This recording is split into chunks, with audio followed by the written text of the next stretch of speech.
आउज़ुबिल्लाहि मिनश्शैतानिर्रजीम बिस्मिल्लाहिर्रहमानिर्रहीम। बारान रहमत। आज न्यूज़ की सहरी ट्रांसमिशन में मैं हूँ आपका मेज़बान सैयद शहरियार आसिम। मेरे साथ मौजूद हैं मानूर खालिद। अस्सलाम वालेकुम। वालेकुम अस्सलाम। कैसी हैं मानूर? ठीक हैं आप? अल्हम्दुलिल्लाह, आप बताइए आप कैसे हैं? मैं बिल्कुल ठीक ठाक, अल्लाह का शुक्र। आज हम 19वीं सहरी की निशिस्त में मौजूद हैं और हमारा आज का मौजू है अदल इंसाफ। आज के माशरे में देखा यह जा रहा है कि लोग इंसाफ की तरफ से मायूस हो गए, क्योंकि हमारे मुल्क में कहते ये हैं कि एक आम आदमी के लिए सारे कानून होते हैं और एक असर रसूख रखने वाले शख्स कानून से बालातर होता है। क्या ये बात सच है? क्या हमारे यहाँ लोगों को इंसाफ मिल नहीं रहा है, या फिर हमें इंसाफ लेने का सही तरीका नहीं आता? क्या हम आपस में एक दूसरे से अदल इंसाफ करते हैं? और जिन कौमों में अदल इंसाफ ख़त्म हो जाता है वो किन मुश्किलात में मुब्तला हो जाती है, यह आज की नशिस्त में हम जानेंगे। हमारे जो आज के मेहमान हैं वो किसी तारुफ के मोहताज नहीं हैं। मेंबर नेशनल असम्बली हैं, पाकिस्तान तहरीक इंसाफ से इनका ताल्लुक़ है और फाउंडर हैं फिक्सिट के। तो ज़ाहिर है मैं फिक्सिट का फाउंडर कहूँगा तो आप पहचान गए होंगे कि हमारे आज के मेहमान कौन हैं। हमारे आज के मेहमान हैं आलमगीर खान। अस्सलाम वालेकुम। वालेकुम सलाम जी। कैसे आलमगीर? अल्हम्दुलिल्लाह, अल्लाह का शुक्र। बहुत शुक्रिया, आप हमारी निशिस्त में आए। सर हमारी दूसरी मेहमान मल्टी टैलेंटेड खातून हैं। आप अक्सर यूनिवर्सिटीज़ में भी जाती हैं, लेक्चर्स भी देती हैं, उसके अलावा इवेंट मैनेजमेंट भी करती हैं। हमारे साथ मौजूद हैं तज़ीन खान। अस्सलाम वालेकुम। वालेकुम सलाम। बहुत शुक्रिया हमारी निशिस्त में आने का। आपका बहुत शुक्रिया कि आपने हमें यहाँ पे इनवाइट किया। Thank you. रोज़ाना की तरह हमारी रहनुमाई फरमाने के लिए हमारे साथ मौजूद हैं मुफ्ती मोहसिन। अस्सलाम वालेकुम मोहसिन भाई। वालेकुम अस्सलाम वरहमतुल्लाहि वबरकातुहू। खैरियत से आते हैं अपने मेहमानों की जानिब। आलमगीर, ये बताएं क्या हो रहा है आजकल, क्योंकि आप पॉलिटिक्स भी देख रहे होते हैं, फिर आपकी फिक्सिट भी ज़ाहिर पूरा साल काम करती है। स्पेशली अगर अभी हम फिक्सिट की बात करें तो रमज़ानों में क्या आप लोगों की एक्टिविटीज़ होती हैं? देखिए शरीफ भाई, मेनली हम वैसे तो इफ्तारी वगैरह कराते थे, दस्तरखान लगाते थे, लेकिन कोविड की वजह से SOPs हैं उनको फॉलो करते हुए हमने बेहतर ये समझा कि डोर टू डोर हम राशन पहुंचाएं लोगों तक जो मुस्तहिक लोग हैं। और आपको पता है महंगाई और मईशत के जो हालात हैं, मामलात हैं, लोग बड़ा मुतासिर रहे हैं। और फिर कोविड, पोस्ट कोविड जो मामलात हैं, तो 3000 का एक राशन बैग हम बना रहे हैं, वो लोगों को घर घर पहुंचा रहे हैं। और ये अगेन पाकिस्तानियों की मदद से, जो ओवरसीज़ मुकीम पाकिस्तानी है वो इसमें हेल्प करते हैं हमारा।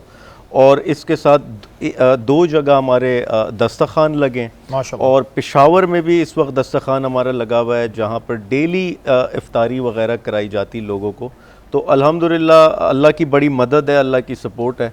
हम सब ज़रिया ही बन सकते हैं। रिस्क का वादा अल्लाह ने किया, वो अल्लाह ने पहुँचाना है। वो आपको ज़रिया बनाए, मुझे बनाए, किसी को भी बना, लेकिन ये ज़रूर है पाकिस्तानी इस चीज़ में कभी पीछे नहीं रहे। वो किसी की भी मदद करेंगे, सिर्फ वो एक एतमाद देखते किसी भी शख्स में, एक बार एतमाद हासिल करें वो खोल देते हैं तिजोरियाँ इस फलाही कामों के लिए।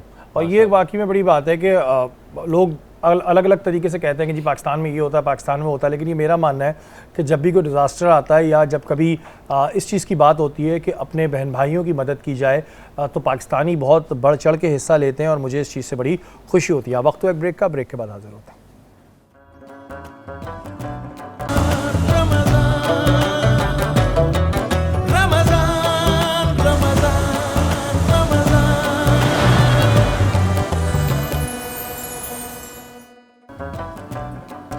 बारान रहमत आज न्यूज़ की सहरी ट्रांसमिशन में एक बार फिर आपको खुशामदीद कहते हैं। हमारे मेहमान आलमगीर खान हमारे साथ मौजूद हैं।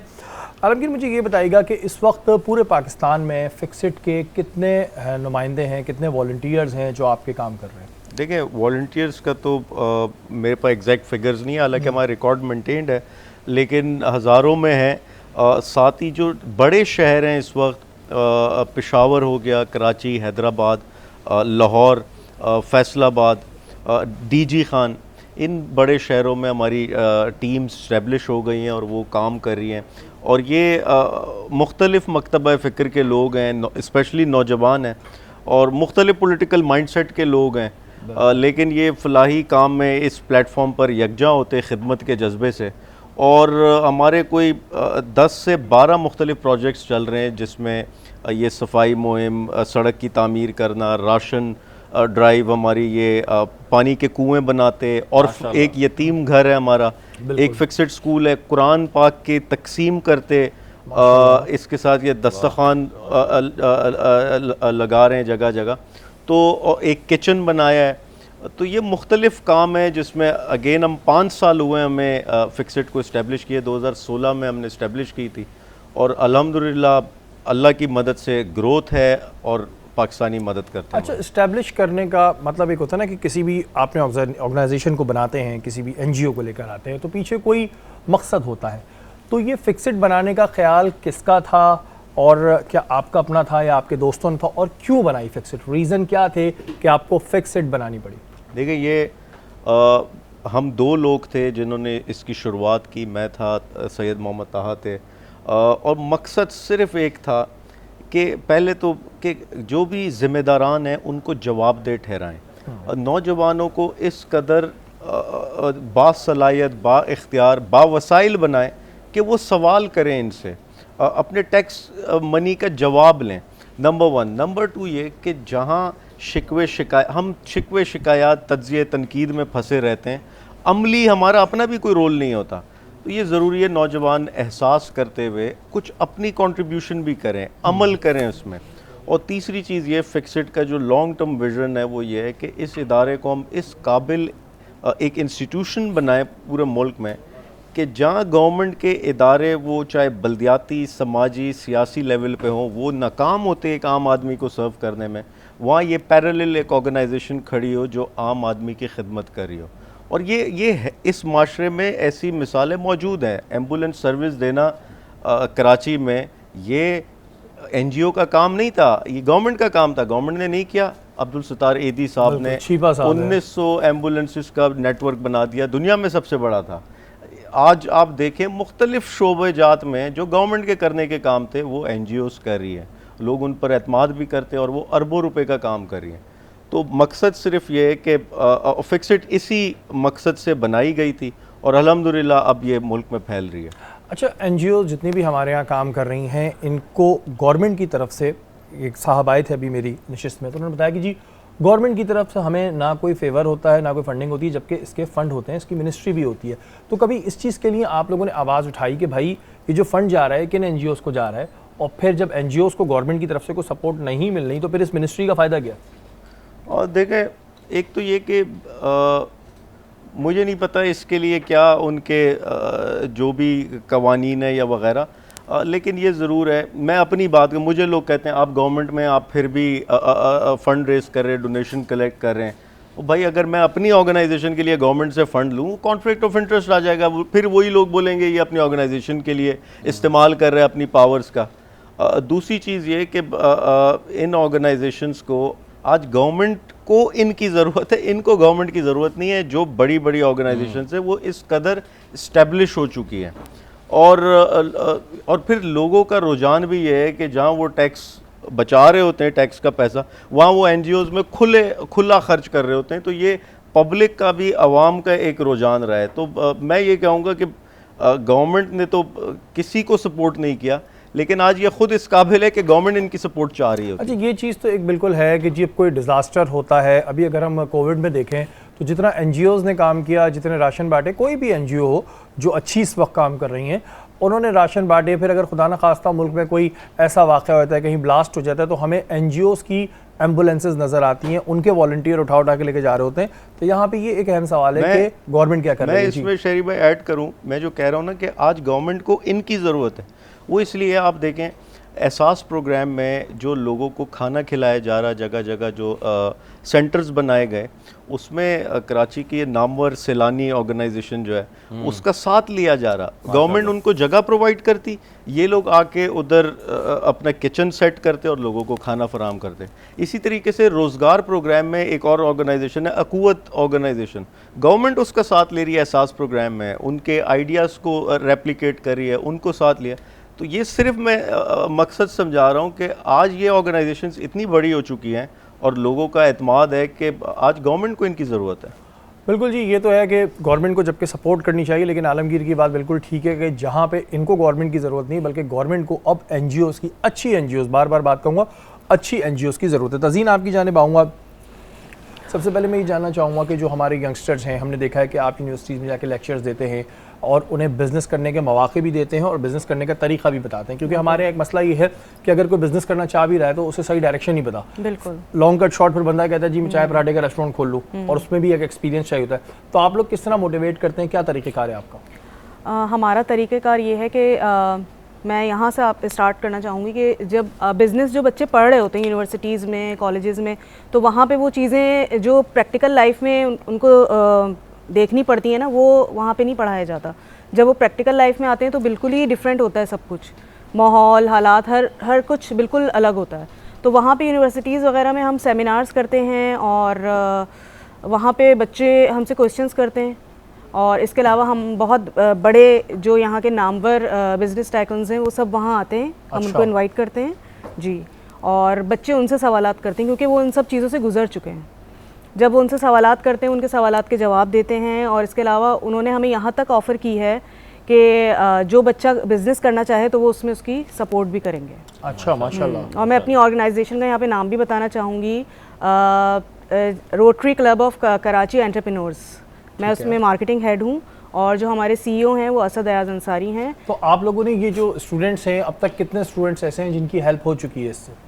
काफ़ी सारे जो स्टूडेंट्स हैं उनकी हेल्प हो चुकी है, लेकिन हम लोग ये देखना ज़रूरी होता है कि उसमें इतना, यानी कि बच्चे में आगे बढ़ने की सलाहियत है कि नहीं है, या उसका आइडिया क्या है, उसके आइडिया को आगे प्रोमोट करना। फिर अक्सर बच्चों के पास जो है फाइनेंशियली ज़्यादातर प्रॉब्लम होती है, उनके पास फाइनेंशियल कोई भी सपोर्ट नहीं होती, तो उसमें उनकी हेल्प आउट करना। तो इस तरह काफ़ी लोगों की हम हेल्प कर चुके हैं। अब हम ख़वातीन की तरफ आ रहे हैं। ठीक है, तो बच्चियाँ क्योंकि आगे नहीं बढ़ती, ख़वातीन के लिए भी हमारे यही प्लान्स हैं। अब जितने भी हमने यूनिवर्सिटीज़ वगैरह में सेमिनार्स किए हैं और कॉन्फ्रेंसेस किए हैं, वहाँ पे बच्चियाँ नहीं आगे आती।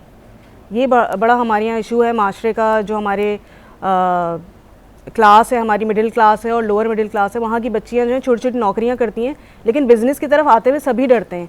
लेकिन एक बिज़नेस की तरफ ना आने का रीज़न ये भी तो होता है कि फाइनेंशियल इशू होते हैं। अब ज़ाहिर है, अगर कोई बंदा है उसने बिज़नेस करने का सोचना है तो सोचेगा यार मेरे पास 50,000 या लाख रुपए भी, अगर हम छोटा बिज़नेस भी कर रहे हैं, बहुत छोटा, तो 50,000 लाख रुपए नहीं है या मेरे अब्बू नहीं देंगे, तो वो फिर किस तरह आएंगे? उसके लिए क्या प्लान है? नहीं, बिज़नेस के लिए ना एक्चुअली सिर्फ पैसा नहीं चाहिए होता है, पैसा भी चाहिए होता है लेकिन इतना नहीं। बहुत से आइडियाज़ ऐसे हैं, जैसे अब फ्रीलांसिंग शुरू हो गया है। जब से कोविड का इशू आया है तब से लोगों ने फ्रीलांसिंग की तरफ बहुत ज़्यादा आ गए हैं। तो इसमें बच्चों के जो है, जो छोटी छोटी उनके अंदर एबिलिटीज़ हैं, स्किल्स हैं, उनको बताना कि भाई आपने ये इस तरीके से करके आप कमा सकते हैं। बहुत से लोग कमा रहे हैं। अब तो आपने देखा होगा कोविड में, किसी बच्चे के पास बहुत अच्छा आइडिया है बट उसके पास पैसा नहीं है, तो आपकी जो ऑर्गेनाइजेशन है वो उसको किस तरह हेल्प करेगी? वो आपके पास कोई आइडिया लाता है कि जी ये मैम मेरा आइडिया है, तो वो फिर आप लोग क्या उसको उस तरह से हेल्प करते हैं, आगे उसका आइडिया पिच करते हैं? बिल्कुल बिल्कुल, उनको हम हेल्प आउट करते हैं, बल्कि उनको फिर आगे भी प्रोमोट किया जाता है। और हमारे जितने भी बिज़नेस टाइकन्स वगैरह हमारे पास आते हैं, जैसे इश्तियाक बेग हैं, इसके अलावा डॉक्टर फरहान ईसा हैं, और भी बहुत सारे लोग हैं जो हमें बहुत ज़्यादा सपोर्ट करते हैं इस चीज़ में। ठीक है। अच्छा आलमगीर, एक बात आपके बारे में ये भी फैलाई गई, क्योंकि मैं आपको पर्सनली जानता हूँ तो मैं अपनी राय कोई नहीं दूंगा, कि जी आलमगीर ने ये फिक्सेड इसलिए शुरू की थी ताकि उन्हें पॉलिटिक्स में आना था, और बहुत से लोग कहते हैं कि जी अब अक्सर आपको उस चीज़ को क्रिटिसाइज़ किया जा रहा होता है कि जी आपकी गवर्नमेंट काम नहीं कर रही है और आप यहाँ पे ये कर रहे हैं। इसका बताएं, क्योंकि मैं आपको पर्सनली जानता हूँ, तो मेरा ये सवाल नहीं है, सवाल है। देखें, मैं पॉलिटिक्स में फिक्सेड 2016 में शुरू की। फिक्सेड की बुनियाद रखी थी हमने, एक गटर का ढक्कन जो नहीं था उसके साथ उस वक्त के चीफ मिनिस्टर का खाका बनाया उनको मुतवज्जा करने के लिए। ये अमल सियासी अमल था, ये एक डेमोन्स्ट्रेशन का तरीका था जो पॉलिटिकल अमल था। मैं पहले दिन से पॉलिटिक्स में था। ये अब मैं अगर उस इसके अलावा सीएम हाउस के बाहर हमने प्रोटेस्ट किया, कचरा फेंका, वो पॉलिटिकल अमल था। हम पुलिस रिफॉर्म्स के लिए कैंपेन्स की फिक्सेड के प्लेटफॉर्म से। तो हमने ये ज़रूर है कि फिक्सेड एक ऐसे सोशल और पॉलिटिकल मिक्सचर है, इसमें सारे वो फ्लेवर्स हैं, तो लोग इसको मिसपरसीव करते। लेकिन हकीकतन पॉलिटिक्स में तो मैं पहले से था, और पीटीआई में 2009 से मेरी मेंबरशिप है, मैं आईएसएफ और इसका हिस्सा था। तो एक चीज़ ये है कि हाँ, इलेक्शन में आना वो एक अलग डिबेट है, लेकिन देखें एक चीज़ समझें, मैं आज अगर इस सिस्टम का हिस्सा हूँ वो इमरान खान की वजह से हूँ। मेरा ये बिलीव था और है कि वो शख्स दयानतदारी से इस मुल्क को बेहतर करने आया है, उसका साथ देना चाहिए। और अभी भी मुझे इल्म है वो किस कदर मेहनत कर रहे हैं और किस कदर रुकावटें और माफियाज उसके आगे खड़ी हुई हैं, जो इंट्रेंच्ड, जिसको कहते हैं कि माफियाज नीचे जड़ों तक गई हुई है। तो मकसद सिर्फ ये है, अगर सिस्टम की बेहतरी के लिए मुझ जैसा कोई भी नौजवान वो इमरान खान का साथ देगा तो इसमें क्या बुराई है। देखें, एक चीज़ समझें, अब्दुल सत्तार एदी ने इस शहर में 2 इलेक्शंस लड़े, इसी शहर से मजलिस शुरा के मेंबर थे वो। क्या ख़त्म हो गई ऑर्गेनाइजेशन उनकी? ये आप ये कह देना कि वो सियासत में आप चले गए। मैं आज क्लेम करता हूँ मेरी फिक्सेट पहले से ज़्यादा इस मुल्क में फैली है और पहले से ज़्यादा मजबूत हुई है। मेरा मैसेज पहले से ज़्यादा लोगों तक आउटरीच बढ़ी है उसकी। तो इंशाल्लाह ये अमल अच्छा, आलमगीर मुझे बात बताए ना कि जहाँ आपकी वजह शोहरत सोशल मीडिया बनी, उसके बाद ज़ाहिर है मीडिया ने भी आपको किया, वहीं कुछ अनासर ऐसे हैं जो आपके बारे में एक प्रोपोगेंडा भी फैलाते हैं कि जी अगर आप कोई काम कर रहे हैं तो ये देखें जी फिक्सेट वाले ये कर रहे हैं। ये क्या माइंडसेट है, या फिर लोग कर रहे हैं, या फिर कोई एक माफिया है जो कर रहा है? ये ज़रा क्लियर कीजिए। देखिए, एक चीज़ समझे, प्रोपेगेंडा से कोई आज़ाद नहीं है यहाँ। इस ना आप आज़ाद है ना ये आज़ाद है, कोई नहीं। आप यकीनन जब भी कोई काम करने निकलेंगे किसी के इंटरेस्ट के ख़िलाफ़ होगा वो आपके ख़िलाफ़ एक ग्रोह की शक्ल में, वो आपके ख़िलाफ़ एक प्लान्ड ऑर्गेनाइज्ड स्कीम्स बनाएंगे। तो वो तो होना है इसके लिए। देखें, एक चीज़ याद रखें, जो इमरान खान साहब भी अक्सर कोट करते हैं इब्राहिम लिंकन की, एक सेइंग है कि आप सारा वक्त थोड़े लोगों को पागल बना सकते हैं, आप थोड़ा वक्त सारे लोगों को पागल बना सकते हैं। ये नहीं हो सकता कि सारे लोगों को सारा वक्त बेवकूफ़ बना दें, ये किसी के लिए मुमकिन नहीं। बिल्कुल जी, वो चाहे मैं हूँ चाहे कोई भी हो। तो ये मैं अपने अमल से, मैं हमेशा ये कहता हूँ, मैं अपने नताइज से आपके हर शक, सवाल, तनकीद और प्रोपेगेंडा का जवाब दूंगा। मैं जब 3 तलवार पे यतीम घर के लिए चंदा कर रहा था, लोगों ने बोला ये पैसे चोरी कर रहे हैं, ये भीख मांग रहे हैं वगैरह वगैरह। आज यतीम घर बनाया भी और चला भी रहे हैं, उसमें 23 के करीब बच्चे हैं जिनकी कफालत की। बिल्कुल जी, बात ये होती है कि तनकीद करना किसी पे भी बहुत आसान होता है। हाँ, आप अपनी तहकीक ज़रूर करें, तहकीक से आपको कोई मना नहीं करता कि अगर कोई किसी चीज़ के लिए भी फंडिंग ले रहा है तो आप ये ज़रूर चेक करें कि आया वो फंडिंग उधर लग रही नहीं लग रही। लेकिन सोशल मीडिया की जो इस तरह की चीज़ें होती हैं जो बगैर तहकीक के लोग फैला रहे होते हैं, प्रोपेगेंडा होता है, इसी वजह से मैंने ये सवाल भी किया है। और भी बहुत से सवाल हैं, लेकिन यहाँ वक्त तो एक ब्रेक का, ब्रेक के बाद हाजिर होता है।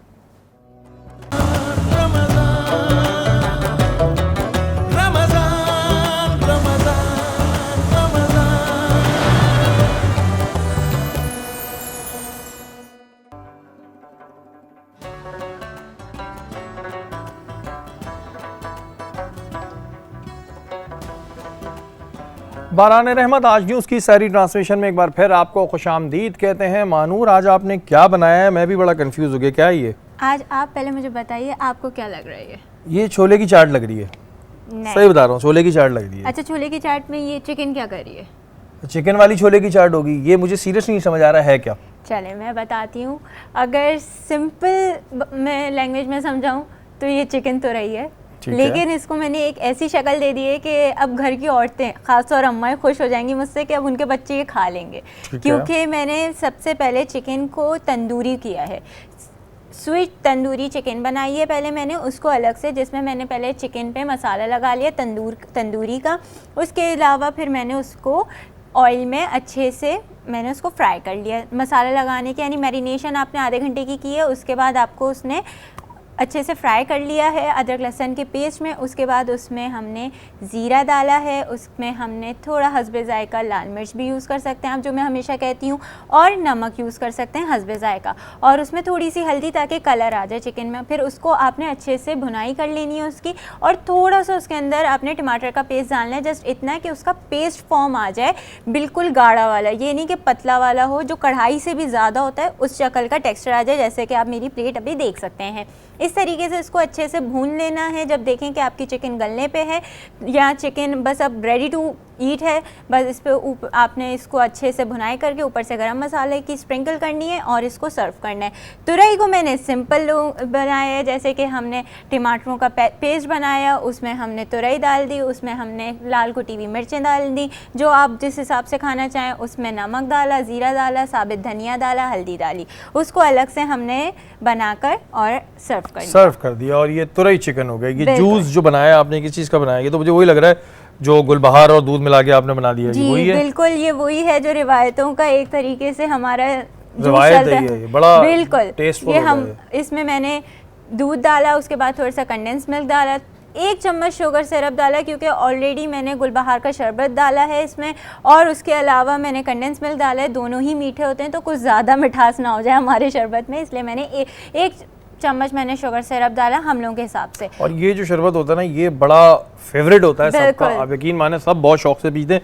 इस वक्त यहाँ हमारी साइड पे हील्स के गिफ्ट हैम्पर मौजूद हैं, गुलबहार के मशरूबात मौजूद हैं और बहुत अच्छे मशरूबात होते हैं। हमारा आज का मौजू है अदलो इंसाफ। मोहसिन भाई, आपसे जानना चाहेंगे कि कुरान पाक में अदलो इंसाफ के बारे में क्या हुक्म है? औज़ुबिल्लाहि मिनश्शैतानिर बिस्मिल्लाहिर्रहमानिर्रहीम। क़ाल अल्लाहु तआला फ़िल क़ुरानिल मजीद या अय्युहल्लज़ीना आमनू कूलू क़व्वामीना बिल क़िस्त आमनतु बिल्लाहि सदक़ल्लाहुल अज़ीम। इंसाफ या अदल व इंसाफ, इसको आप इस तरह से देख लीजिए कि अल्लाह ताला ईमान वालों से खिताब फरमाता है कि ए ईमान वालो, ईमान यानी कि जो ईमान रखते हैं, अल्लाह ताला उनको फरमा रहा है पहले कि तुम ईमान रख लो, लेकिन ईमान रखने के बाद तुम्हें क्या करना है? ए ईमान वालो, इंसाफ के साथ कायम रहो, यानी तुम्हारे अपने साथ भी, अपने रिश्तेदारों के साथ भी, अपने वालिदैन के साथ भी। अब कुरान का हुक्म ये बयान फरमा रहा है कि इंसाफ सिर्फ ये नहीं करना कि सिर्फ तुमने अपने साथ कर लिया कि भाई मेरे लिए सब अच्छा होना चाहिए। होता ना लोग यार, जो मैं कहूँ, जो मेरी ज़ात के लिए वो मेरे लिए सही हो, बाकी किसी का भी कुछ बुरा हो रहा हो कोई फ़र्क नहीं पड़ता। लेकिन कुरान कहता है अपने साथ भी इंसाफ करो, अपने रिश्तेदारों के साथ भी इंसाफ करो, और अपने अहलो अयाल यानी घर वालों के साथ, वालिदैन के साथ भी इंसाफ करो। फिर एक जगह अल्लाह ने फरमाया वल्लाहु युहिब्बुल मुक़्सितीन, अल्लाह ताला मोहब्बत करता है। एक होता है ना कि एक आम इंसान किसी से प्यार करने लगे, अच्छा करने लगे तो उसकी इज़्ज़त हो जाती है।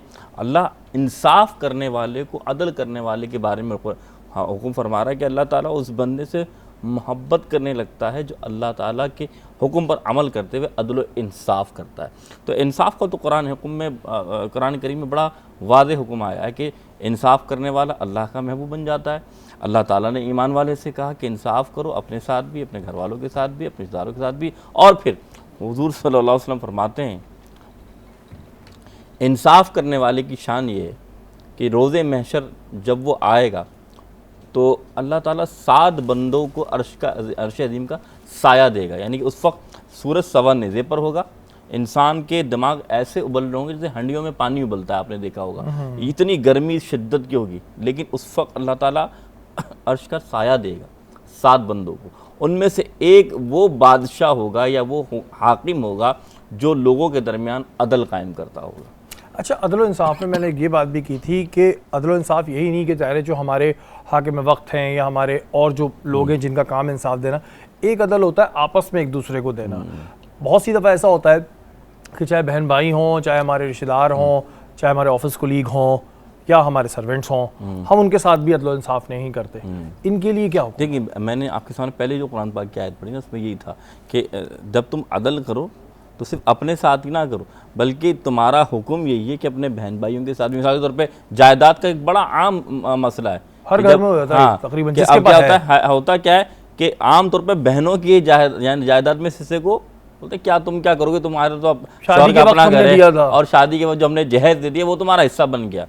नहीं, जो शरीयत ने उनको हुक्म कायम रखा है उस कायम को तुम्हें देना पड़ेगा। अल्लाह तुम्हारी पकड़ करेगा, चाहे बाप हो चाहे भाई हो, उसके लिए लाजिम है कि अगर उसकी विरासत में उसका ऐसा निकल रहा है, ऐसी बात अल्लाह ने बाप को दिया है या माल दिया है तो उसके विरासत में हुक्म है तो लाजमी इसको दिया जाएगा।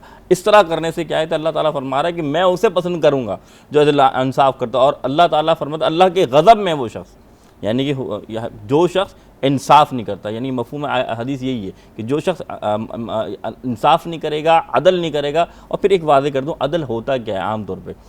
अदल ये नहीं कि आधा आधा बांट दें, अदल से मुराद ये है, जो उर्फ़ आम में मैं समझाता हूँ, अगर किसी को 70 रुपये की ज़रूरत है तो उसे 70 दें, किसी को 30 की ज़रूरत है उसे 30 दें, यानी कि जिसको जितना चाहिए उससे दिया जाए, इसे अदल कहते हैं। लेकिन मोहसिन भाई, जो शरीयत में है, अगर मिसाल के तौर पे जायदाद की बात करें तो जितना बहन का हिस्सा उसको उतना ही देंगे ना, बिल्कुल, या उससे ज़्यादा दे सकते हैं? नहीं, देखें, अगर अब आपने कहा कि उसको अगर ज़रूरत है, नहीं, मैंने अदल की बात की, ये यहाँ पर बात विरासत की नहीं हो रही। अच्छा, मैंने अदल की बात की कि ऐसा भी होता है कि आप किसी को 50 रुपये दे रहे हैं और उस बंदे को 100 रुपये की ज़रूरत है और आपके पास हैसियत है, लेकिन बोले नहीं मैं तो अदल कर रहा हूँ, मैं आधा दे रहा हूँ, तो अगर आपके पास है तो दे दें, क्या जाएगा भाई, अल्लाह आपके इसमें इजाफा फरमा अगर देगा। आपको अल्लाह ताला ने ये पावर्स दी हैं और कभी ऐसी नौबत आए तो उसके ऊपर ये ज़रूरी है कि जिसको जितनी ज़रूरत हो, चाहे ये राशन की जब आप डिस्ट्रीब्यूशन कर रहे होते हैं ये उस वक्त के लिए भी होता है, या किसी घर खाना दे रहे होते हैं उस वक्त के लिए भी होता है, तो अदल इन सारी चीज़ों में होता है। तज़ीन, मुझे ये बताएं, आप लोग, क्योंकि आप जो है इवेंट्स भी प्लान करती हैं, इस वक्त जो कोविड की सूरत हाल है उसमें कितना लॉस हुआ है जो इवेंट प्लानिंग करने वाले थे, क्योंकि आप लोगों के कुछ बड़े इवेंट्स भी होते हैं, क्या अब वो हो रहे हैं? क्योंकि नहीं हो रहे होंगे डेफिनेटली, तो कितना लॉस हुआ है?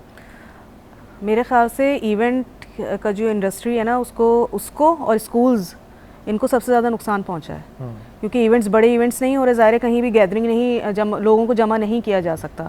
अब जो भी इवेंट्स हो रहे हैं, शादी के भी हो रहे हैं, वो भी होम बेस्ड हो रहे हैं। अभी होना शुरू हुए थे तो फिर कोविड की तीसरी लहर आ गई, तो बहुत ज़्यादा नुकसान हुआ है। तो किस तरह, जिसपे तो बहुत से ऐसे भी लोग हैं जो डेली वेजेस वाले हैं, ज़ाहिर है इवेंट आप लोगों के पास ऐसे कई लोग होंगे जो रोज़ का कमाते होंगे, रोज़ खाते होंगे, फूल वाले हैं या डेकोरेशन वाले हैं, तो ये फिर अपना सर्वाइवल कैसे कर रहे हैं?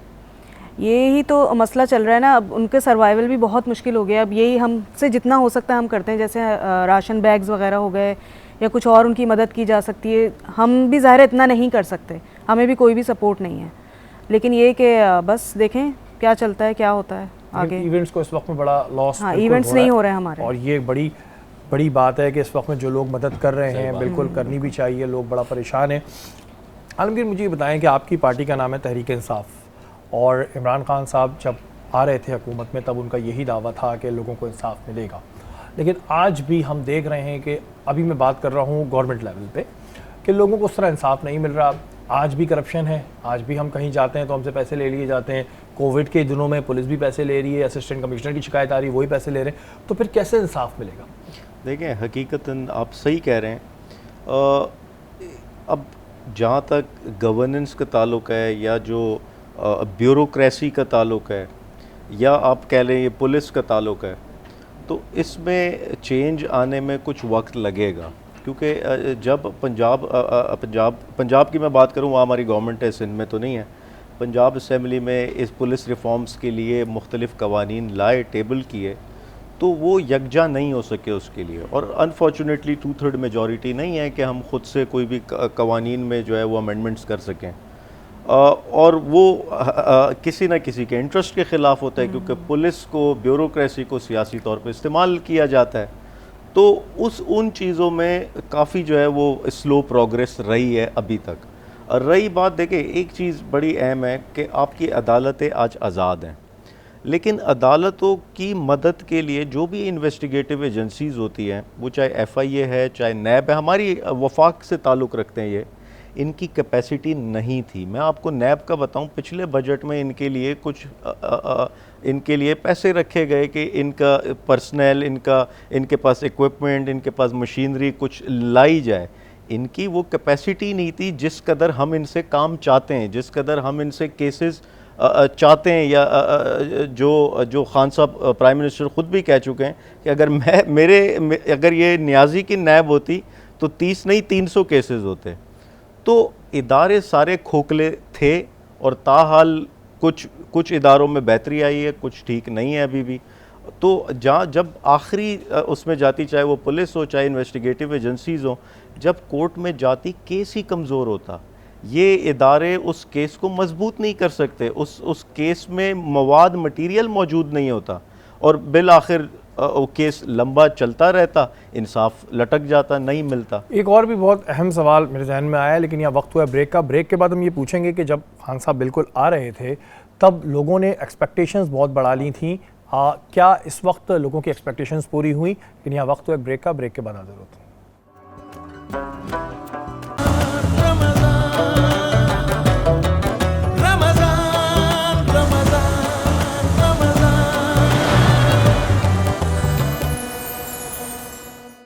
जी नाज़रीन, आप देख रहे हैं कि इस वक्त सहरी का दस्तरखान जो है सजा हुआ है और महानूर ने जो चिकन तोरी बनाई थी वो हम पूछते हैं, तंदूरी चिकन तोरी जो भी है बनाई थी वो हमारे मेहमानों को कैसी लगी। तज़ीन कैसी लगी, आपने ट्राई करी? बहुत ज़बरदस्त थी, बहुत बहुत मज़ा आया खा। अच्छी लगी, पक्की बात है।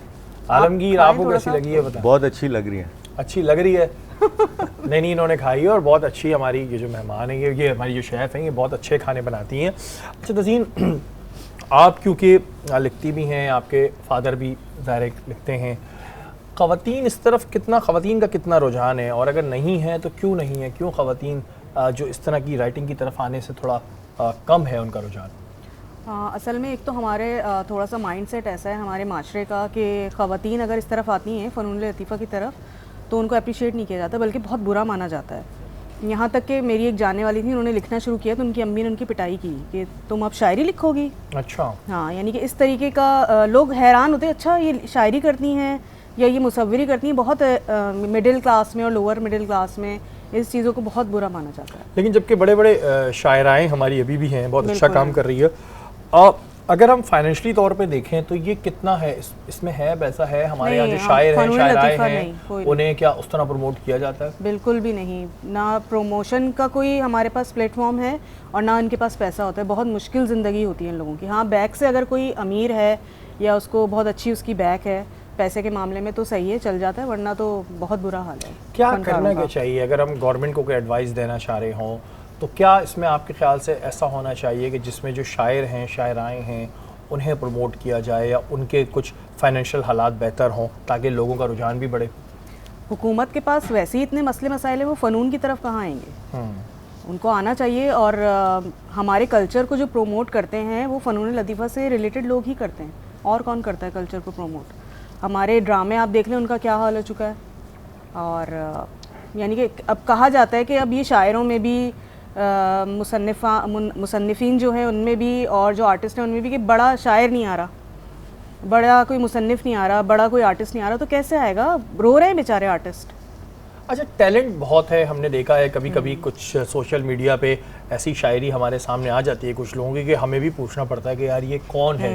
आप नहीं समझती हैं कि सोशल मीडिया भी बेस्ट प्लेटफॉर्म बन सकता है कि अगर नौजवानों को रुझान की तरफ लाया जाए, ख़वातीन को लाया जाए, कि अगर ज़ाहिर वीडियो वायरल होती है, यूट्यूब चैनल्स बन सकते हैं, ऐसा लेकिन वो लकीली किसी का हो जाता है, हर कोई तो नहीं। अब बहुत मेरे साथ हैं, बहुत सारे इस तरह के कांटेक्ट में हैं, बहुत सारी शायराएँ हैं और मुसन्निफ़ा जो होती हैं, लिखती हैं, बहुत सारे हैं लोग। लेकिन सोशल मीडिया उन्हें क्या देगा?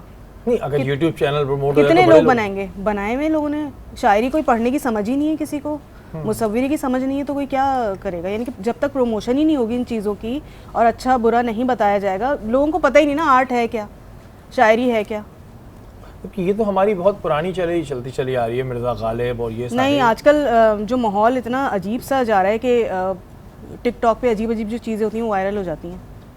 यानी कि हमारा अदब तो आ ही नहीं रहा आगे। यानी कि लोग देखना ही नहीं चाह रहे ना, लोग देखना नहीं चाह रहे, उनको पता ही नहीं है ना ये है चीज़ क्या। बिल्कुल जी, इस बारे में सोचना चाहिए। सवाल भी इस पर मैंने पूछा था कि हमारे यहाँ बहुत से ऐसे शायर हैं, शायराएँ हैं जो बहुत अच्छी शायरी करते हैं और ये एक अदब है, एक चीज़ है, इसको गवर्नमेंट लेवल पे भी बिल्कुल प्रमोट करना चाहिए ताकि ये जो एक टैलेंट है, ये जो एक फ़न है, ये दबे ना। हालांकि मैंने ब्रेक पे जाने से पहले एक सवाल किया था कि लोगों के जहन में ये था कि जब खान साहब आएंगे तो आते ही सब कुछ ठीक हो जाएगा, महंगाई भी ठीक हो जाएगी और हर चीज़ जो है परफेक्ट हो जाएगी। अच्छा, अब जो 3 साल 4 साल जो भी अभी आप लोग गुजरे हैं उसमें लोगों की मायूसी हो गई कि यार महंगाई को कम नहीं हुई, हमने एक चेंज चाहा था लेकिन वो चेंज हमारे गले आ गया। इस तरह की बातें आप भी सुनते होंगे, सोशल मीडिया पे भी होती हैं, इस पर आपका क्या कहना है? यार देखें शरीफ भाई, एक चीज़ समझने वाली है कि एक तो जो इमरान खान को पाकिस्तान मिला वो कोई नॉर्मल हालात थे। ये महंगाई का जो सबसे पहली बात है, देखिए मुझे बताए ये इमरान खान की गलती है? पिछले 30 साल में इंपोर्ट्स नहीं बढ़ी। आपके जब इमरान खान को गवर्नमेंट मिलती है 48 अरब डॉलर पे इंपोर्ट खड़ी होती है, 22 से 23 अरब डॉलर पे एक्सपोर्ट खड़ी होती है। इतना बड़ा डेफिसिट, आपका ट्रेड डेफिसिट, आपके रिजर्व्स जो है वो 18,000 अरब से कम होके जो इन्होंने आर्टिफिशली डॉलर को मेंटेन किया, मार्केट में डॉलर फेंका, रिजर्व से पैसा छाप, ये 8 से 9,000 अरब पे रिजर्व्स ले आए थे। जो हम कह रहे थे कि डिफ़ॉल्ट के करीब है, वो इसी वजह से तो था। तो ये सारी चीज़ें अब एक्सपोर्ट्स पे आपको, अब जब आपके पास डॉलर्स ही नहीं है मुल्क में, आपके एक्सचेंज रेट पे प्रेशर आना है। उसी वजह से ये डॉलर शूट कर गया, क्योंकि डॉलर अपनी असली वैल्यू पे था नहीं। और ये 128 पे छोड़ के गए थे और उसने जाना था। ये कोई भी हुकूमत आती है, आपको याद होगा मिफ्ता इस्माइल जब इसाक डार के बाद फाइनेंस मिनिस्टर बने, वो पिछली पॉलिसीज़ को रो रहे थे कि ये तो इन्होंने ऐसा किया जब ये 100 से 128 पे जाने लगा। मकसद सिर्फ ये है, ये इमरान खान की गलती है कि 30 साल में एग्रीकल्चर पे कोई काम नहीं हुआ।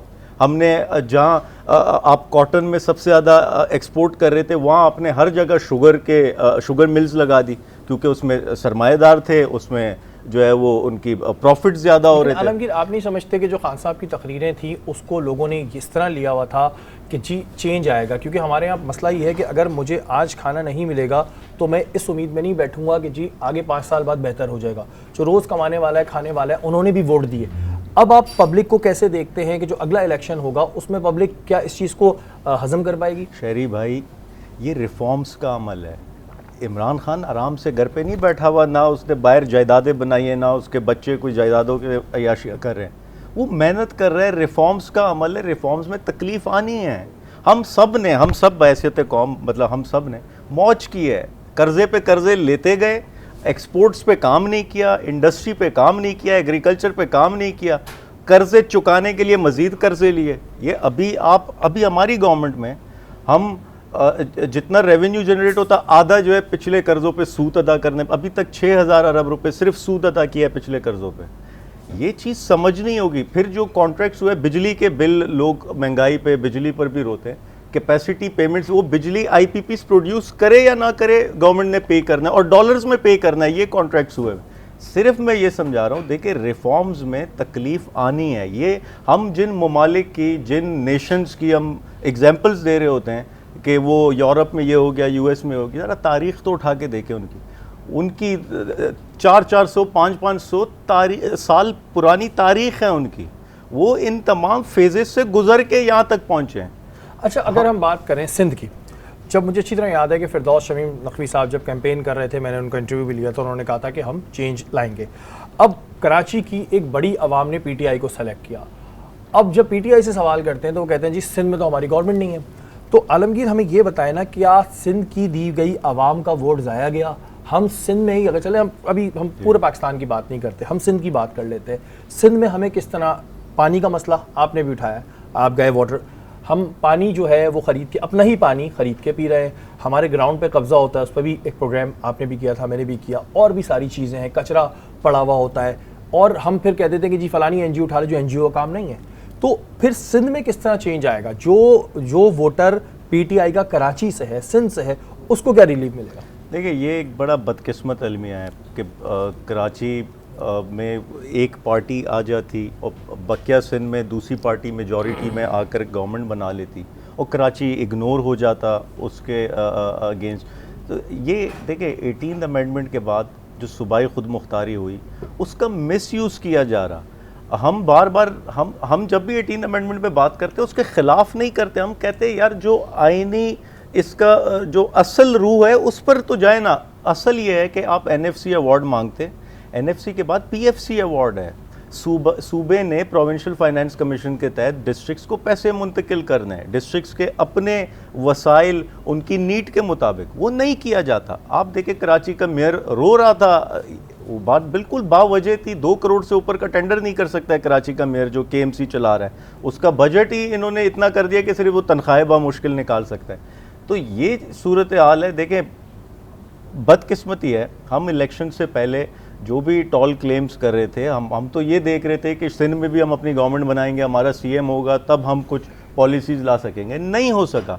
अब हमारा असल काम है जो मैं खुद कर रहा हूँ, मैं बाकियों की क्या बात कर, हम आज ऑपोजिशन में कराची में, अब हमारा काम है इनसे इश्यूज़ पर सवाल करना, इनसे इश्यूज़ पर लड़ना। इन चीज़ों को भी हम डिस्कस करेंगे। तज़ीन, आपका बहुत शुक्रिया, आप हमारी नशिस्त में आई, बहुत बहुत शुक्रिया आपका।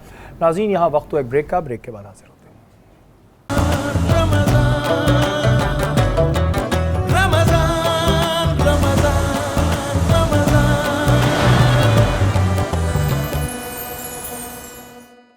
नाज़रीन, बड़ा अहम वक्त है, कीमती वक्त है, ज़्यादा से ज़्यादा दुआ करें अपने लिए, हमारे लिए, ना जाने किसकी दुआ कबूल हो जाए। मानूर, क्या सवाल है आपके मोहसिन भाई के लिए? बिल्कुल, मैं आपसे जानना चाहूँगी, किसी का हक मारना उसका गुनाह कितना है? सबसे पहली बात, किसी का हक मारना तो एक गुनाह कबीरा है। बिल्कुल। और सारी बात ये है कि अगर इसकी सज़ा देखनी है तो इतना याद रखिएगा कि रोज़े महशर एक शख्स आएगा जिसकी नमाज़ें बहुत होंगी, रोज़े बहुत होंगे और बड़ा अकड़ के आ रहा होगा, तो अल्लाह अदालत लगा लेगा। तो अल्लाह फरमाएगा कि बंदे तेरी नेकियां इतनी, तेरे सब इतने, तो इतने में वो लोग आना शुरू हो जाएंगे जिनका उसने हक मारा होगा। किसी की बेटी का हक मारा, किसी के भाई का हक मारा, और कहेंगे या अल्लाह हमारा हक है, तो उस वक्त माल तो होगा नहीं। रब फरमाएगा जाओ इसकी जितनी नेकियां वो लेते चले जाओ, तो वो नेकियां बढ़ती चली जाएंगी, आखिर में गुनाह रह जाएंगे। जो गुनाह रह जाएंगे ना तो फिर भी लोग खड़े होंगे। तो अब वो जो गुनाह लोगों के होंगे, बंदा तो खाली हो गया, नेकियां कुछ रही नहीं, वो सारे गुनाह उस बंदे के ऊपर लाद दिए जाएंगे। यहाँ तक कि वो नेकियों पे अकड़ने वाला अब उन दूसरों के गुनाहों की वजह से जन्नत में चला जाएगा। तो ये इतना बड़ा गुनाह है किसी का हक मारना। और एक सवाल और है मेरा कि जो हाकिम अदल नहीं करते उनके लिए क्या हुक्म है? देखिए, हाकिम अदल नहीं करते, सबसे पहली बात अल्लाह के फरमाते हैं जो हाकिम अदल करेगा वो अल्लाह की रहमत के करीब, लेकिन जो हाकिम अदल नहीं करेगा जी। वो अल्लाह की रहमत से दूर और अल्लाह ताला की मोहब्बत से दूर और अल्लाह के जलाल व गज़ब में होगा। तो मैं समझ लीजिए कि कोई भी हाकिम हो, अगर हाकिम देखना है तो मेरे उमर फारूक ताला को देखें कि उनकी शान क्या थी। अच्छा मोहसिन भाई, अक्सर ऐसा भी होता है कि किसी शख्स से जिसके पास फ़ैसले की अथॉरिटी होती है, उससे कोई गलत फ़ैसला हो जाए और फिर उसको पछतावा हो कि मुझसे गलत हो गया, लेकिन अब फ़ैसला तो हो गया, ऐसी सूरत में क्या करें? देखें, नादानिस्ता तौर पर अगर गलती हुई है, जाहिर सी बात है जान के उसने गलती नहीं की तो वो तो अलग बात है, लेकिन दानिस्ता तौर पे कोई हाकिम ऐसा अमल करता है तो ये तो फिर सज़ा का हकदार है। और यहाँ भी सज़ा से मुराद कि यहाँ भी उसका गुनाह का कफ़ारा देना पड़ेगा। अगर वो शख्स जिसके साथ इसकी ज़्यादती की है वो इसे माफ़ कर देता है तो ठीक है दुनिया में, अगर उसको मुलाकात, या वो शख्स अगर नहीं रहा तो रोज़े महशर इस बात का उसे हिसाब देना पड़ेगा जो उसने ज़्यादती की। बारह नादिम हो, तौबा करे, अगर वो नादिम, बाकी अल्लाह गफूर रहीम, अल्लाह माफ़ करने वाला है। लेकिन ये याद रहेगा इसमें जिसका हक मारा है जब तक वो माफ़ नहीं करेगा तब तक कुछ माफ़ नहीं है। इसकी मिसाल ऐसी है कि रसूल खुदा सल्लल्लाहु अलैहि वसल्लम की बेटी हज़रत फातिमा ज़हरा तआला अन्हा, उन्हीं के नाम की एक औरत ने चोरी की। तो अब मैं बता रहा हूँ हाकिम में वक्त होता क्या है, सिर्फ वादे नहीं करते बल्कि वादा निभाना जानते हैं। मेरे नबी अलैहि सल्लम की बेटी के नाम जैसी एक औरत का नाम था फातिमा और बड़े कबीले की सरदार थी, उसने चोरी की थी, कभी यानी इस बड़े कबीले से ताल्लुक़ रखती थी। तो कुछ सिफारिश करने वाले आ गए कि हज़रत ये बड़े कबीले की है, आप इस पर रहम फरमा दिए। तो अल्लाह के फरमाया पहले जो कौम थी इसलिए हलाक हुई थी कि जो गरीब के साथ जब इंसाफ करने वाला होता तो कोई तो करता इसके तो हाथ भी काट दो, पैर भी काट दो, कुछ भी कर लो, लेकिन कभी कोई अमीर आ जाता तो उसके साथ क्या करते, रहम करते हैं, ये तो ख़ास कबीले का है, ये तो बड़ा मालदार है। तो अल्लाह के रसूल ने फरमाया अगर मेरी बेटी फातिमा भी होती ना मैं उसका हाथ काट देता। यह है इंसाफ, यह है अदल। उमर फारूक ताला को नहीं देखा, उमर फारूक कहते हैं कि मैं जब तक नबी के पास नहीं आया तो मेरा हाल क्या था। आप कहते हैं अल्लाह ने 5 ऊँट, मेरे बाप का नाम था खत्ताब, उसने मुझे 5 ऊँट दिए, 5 ऊँटों को मैं सीधी कतार में नहीं लगा सकता था, पहला ऊँट लगा था, चौथा आ गया था, चौथा लगा था, तीसरा ऊँट आ गया था।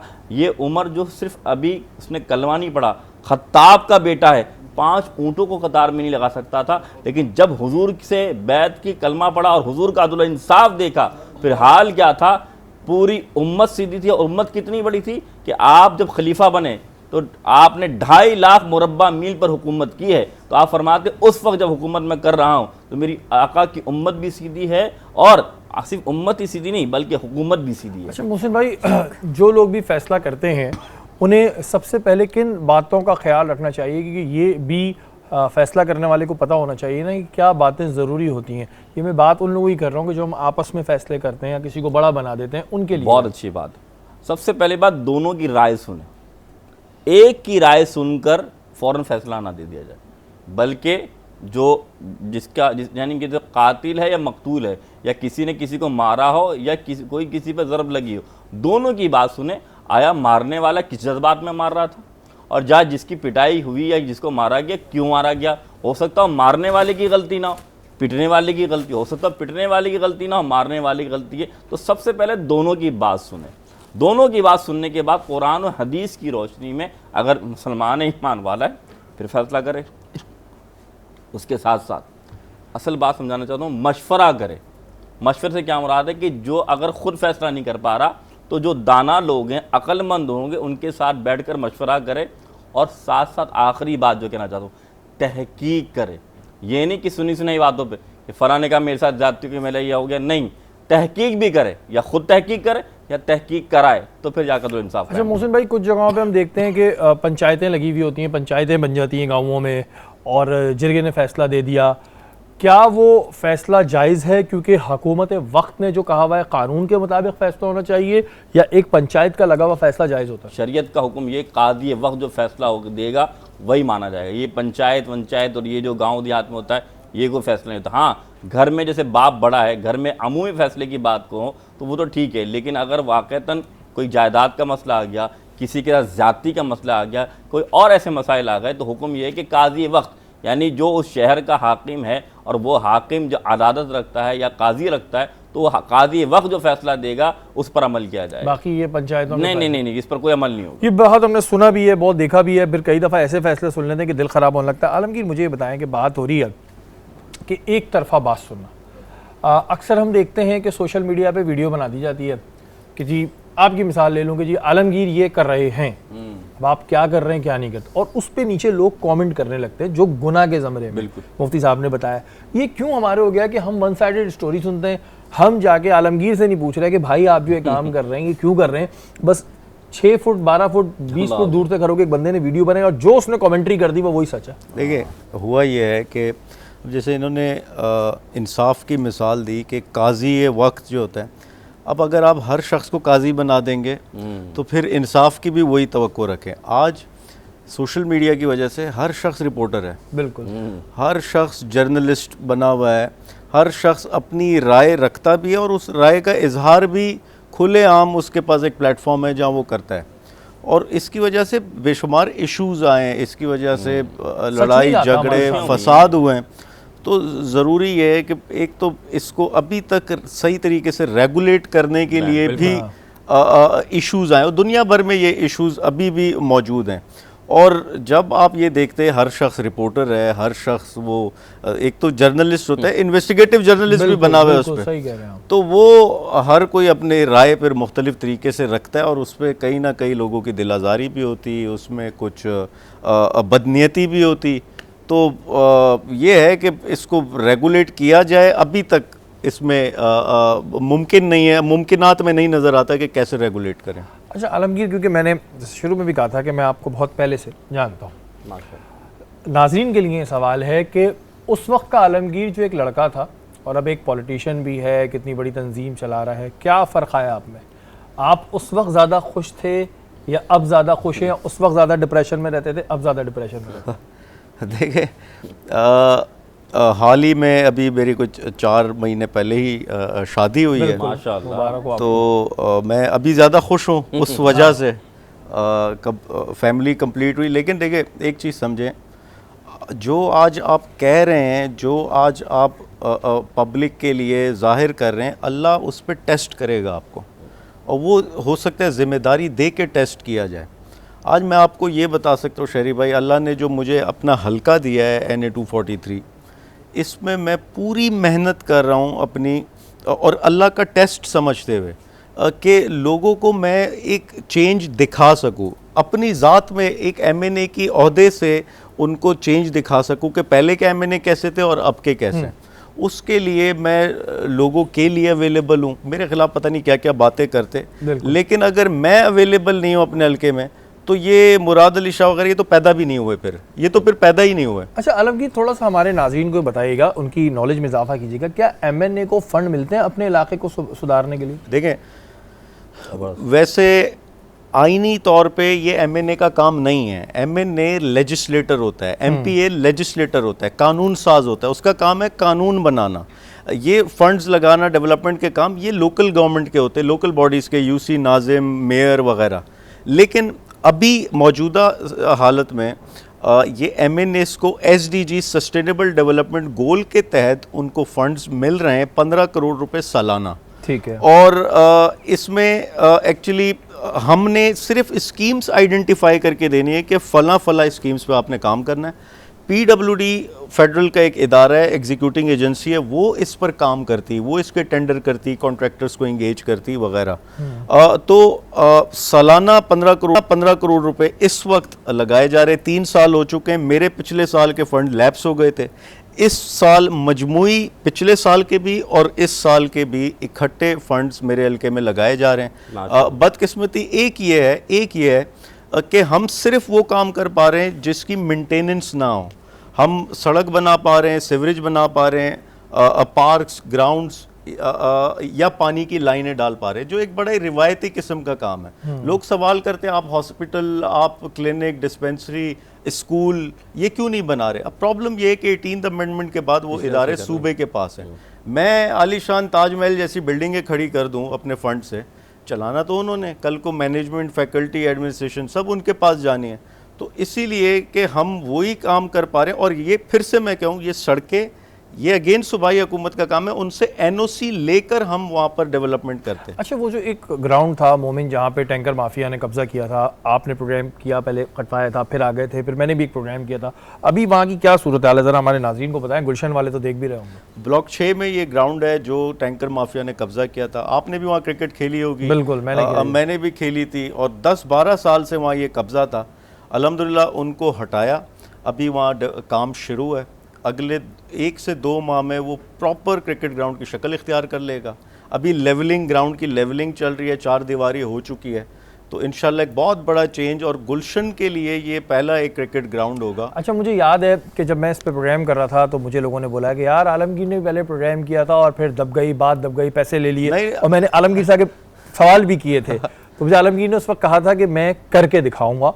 और जो बात है, बात ये नहीं है कि मैं किसी को जानता हूँ भाई, मैंने उस टाइम भी आपके प्रोग्राम में एक बात की थी, फिर कह रहा हूँ, और मुझ पे बड़ा इल्ज़ाम लगा कि आपने जो है वो, अच्छा एक अखबार ने ये खबर शाया की कि मैं 40 रुपए फी टैंक बत्ता ले रहा हूँ। हाँ, फी टैंक। मेरा ये जवाब था, आज भी है, अल्लाह का अजाब हो उस शख्स पे जो सरकारी ओहदा रखता हो, उसकी नस्ल पे अजाब हो, वो बत्ता ले, रिश्वत ले या कोई भी गबन करे, करना तो दूर की बात, मेरे ऊपर अजाब हो अगर मैं सोचूं ऐसा, ये तो बहुत बड़ी, मैं दुनिया को सुधारने की कोशिश कर रहा हूँ, मैं खुद वो काम करूँगा। आलमगीर लगता कैसा है जब अपने ऊपर, क्योंकि आपकी शादी भी हुई है तो भाभी भी पूछ लेती होंगी क्या है ये जो इल्ज़ामात आने लगते हैं कि भाई फलाना ये कर रहा है, जैसे 40 रुपये फी टैंक का इल्ज़ाम लग गया, जो कि एक बिल्कुल ही गलत बात थी, क्योंकि मैंने भी इस पर प्रोग्राम किया था। तो ये इल्ज़ामात जब आ रहे होते हैं, सोशल मीडिया पे भी देखते हैं, जिसकी मर्जी जो लिख दे, क्या फील होता है? अब मजबूत हो चुके हैं इतने कि ठीक है, या फिर देख के अभी भी गुस्सा आता है कि यार क्या नीचे जवाब दूं नहीं दो? देखें, एक चीज़ तो ये जो सियासत है, या इवन आप भी जिस फील्ड में, ये का काम है, टॉलरेंस। ये ऐसे नहीं, आपको बहुत बड़ा दिल चाहिए इन चीज़ों को सहने के लिए, हज़म करने के लिए। ये आम आदमी के बस की बात नहीं है। और दूसरी चीज़ ये देखें, इस चीज़ से एक फ़ायदा भी होता है। वो लोग जो आपके सपोर्टर्स हैं, उनको आप अल्फाज देते हैं, उनको ज़बान देते हैं आपके दिफा में बात करने के लिए। मुझ पे इल्ज़ाम लगता, अब जो अपनी दिफाई स्टेटमेंट मैं दूंगा, वो मेरे सपोर्टर्स के पास एक हथियार है मेरे लिए लड़ने के लिए। इसीलिए बाज़ औक़ात ये चीज़ें फेवर में जाती हैं, जो प्रोपेगेंडा या जो इल्ज़ाम लगता, हम अपना मौक़िफ़ बयान कर पाते, लोग हमें उसके लिए सुनना चाहते उस प्रोपेगेंडा के जवाब में, और हमें ये मौका मिलता है कि हम अपना मौक़िफ़ रख पाते। तो ये चीज़ें कभी कभार, बल्कि हमेशा, अक्सर ये चीज़ें आपके फेवर में जाती। दूसरी चीज़, एक चीज़ समझ लें, देखें, ईमान ये है, जब हमारे हुज़ूर पाक सल्लल्लाहु अलैहि वसल्लम इन चीज़ों, इन तौमतों से नाउज़ुबिल्लाह नहीं बच सके, मेरी और आपकी क्या हैसियत है? उन पे नाउज़ुबिल्लाह किस्म किस्म की बातें की गई, क्या तौमतें लगाई, लेकिन हक कभी हक को झुटला नहीं सकते। मैं फिर से कहूँ, जो मैंने पहले कहा, देखें, अगर तो मैं गुमराह कर रहा हूँ, झूठ बोल रहा हूँ, तो मेरी ज़्यादा उम्र नहीं होगी, वो कहीं ना कहीं पर्दाफाश हो जाएगा। लेकिन अगर मैं हक पे हूँ तो फिर मुझे यकीन है मुश्किलात ज़रूर आएंगी, लेकिन फ़तह होगी। बिल्कुल जी, और एक मुसलमान ज़ाहिर है ऐसी निशिस्त पे बैठ के झूठ नहीं बोल सकता, ये मेरा ईमान है और बिल्कुल हर मुसलमान का ईमान है। तहकीक ज़रूर करें, मैं ये नहीं बोलता कि अगर आपको किसी से सियासी इख्तलाफात है, मुझे भी होगा तो मैं तहकीक करूँगा और सवाल करूँगा, लेकिन किसी पे बहतान लगाना ये एक बहुत बड़ा गुनाह है, किसी पे इल्ज़ाम लगाना एक गुनाह है। उस शख्स का तो नुकसान हो ना हो, लेकिन आप गुनाह के ज़मरे में आ रहे हैं। अब आपने ये देखना है कि आपने पूरी ज़िंदगी इस दुनिया में गुजारनी है या आखिरत में इस बात का जवाब देना है कि मैंने बिला वजह उस पर इल्ज़ाम लगाया था, मेरे हाथ क्या आया। आलमगीर, आपका बहुत बहुत शुक्रिया, सर, आप इस thank you. नशिस्त में आए, आपके लिए बहुत सारी दुआएं, और ये भी कि आप अपना काम करते रहें। मुखालफीन आएंगे, तंग करेंगे, लेकिन अल्लाह ताला आपको हिम्मत दे और आप नेक नियति के साथ काम करें। जज़ाकल्लाह। मुझे और महानूर को इजाज़त दीजिए, हमारी नशियात का वक्त इस वक्त ख़त्म हो चुका है। कल इंशाअल्लाह ताला दोबारा मुलाकात होगी, तब तक के लिए पाकिस्तान जिंदाबाद।